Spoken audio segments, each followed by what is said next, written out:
David Schwartz, dans son livre La magie de voir grand, nous dit: tout autour de vous est un environnement qui tente de vous tirer vers la classe inférieure.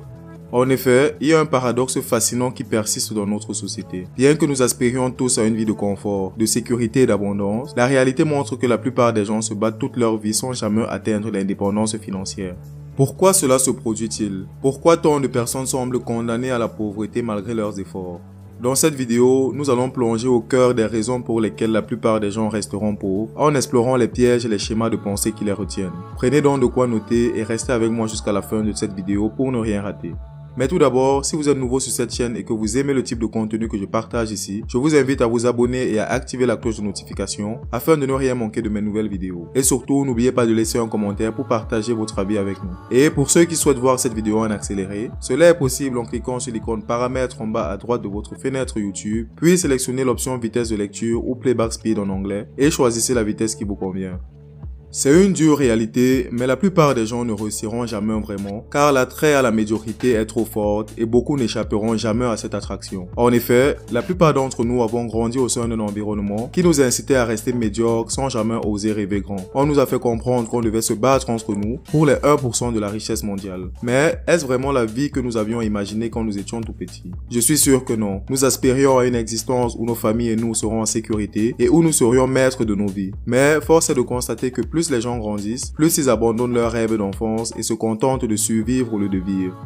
Et si je vous confiais que vos rêves d'enfance ne sont pas hors de portée? Cependant, soyons clairs, comme toute chose importante, la réalisation de vos rêves exige des sacrifices. Et le sacrifice majeur ici est que vous devez être prêt à faire face à l'échec. Oui, vous avez bien entendu, c'est en bravant l'échec que nous pouvons réellement déverrouiller les portes de cette vie que nous avons tant convoitée.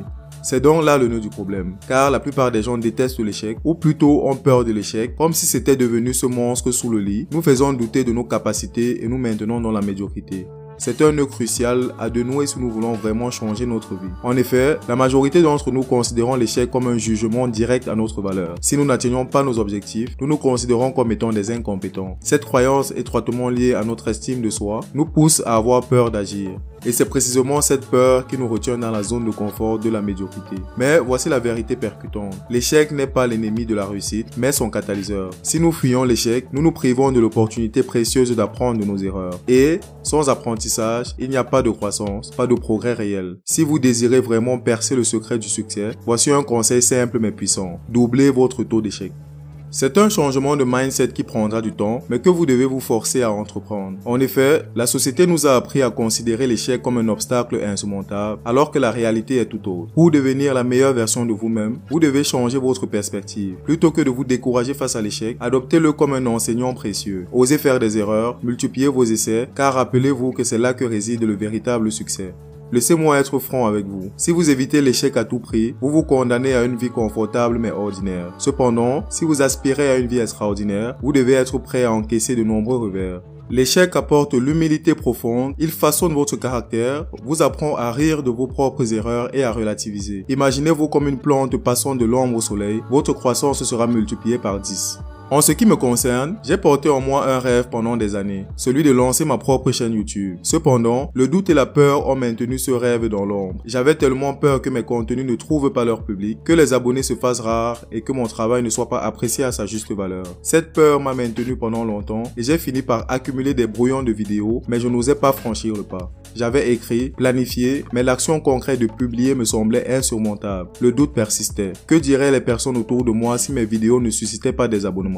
Comment réagirais-je face aux critiques potentielles? Ces questions m'ont paralysé et ont tenu mon rêve en otage. Mais vous voyez, je me tiens ici aujourd'hui avec cette chaîne YouTube que vous êtes en train de regarder. Qu'est-ce qui a changé?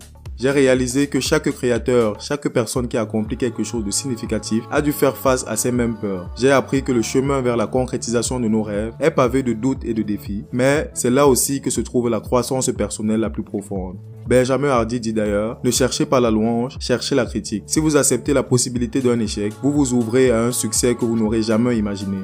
Malheureusement, la plupart des gens choisiraient le divertissement et la distraction au lieu d'apprendre et de grandir. Ce n'est pas surprenant car apprendre est difficile. Oui, demander conseil, devenir un éternel étudiant et échouer constamment ne sont pas des choses amusantes. C'est pourquoi beaucoup de gens ne le font pas et restent dans la médiocrité.